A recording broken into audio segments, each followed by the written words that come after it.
যাবে না। আমাদের যে দাবিগুলো প্রচলিত আইন স্বীকার করে এবং সংরক্ষণ করে, সেটা হচ্ছে অধিকার।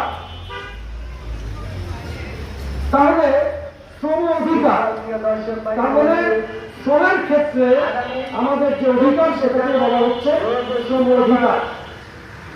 প্রিয় বন্ধুরা, আমাদের দেশের শ্রম অধিকারের কি অবস্থা আপনারা জানেন।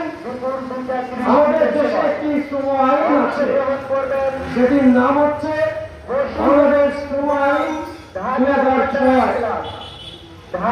এই শ্রম আইন অনুযায়ী বাংলাদেশের সকল শিল্প কারখানা প্রতিষ্ঠান সেগুলো পরিচালিত হওয়ার কথা, এবং এই শ্রম আইন মালিক এবং শ্রমিক উভয়েরই মেনে চলার কথা।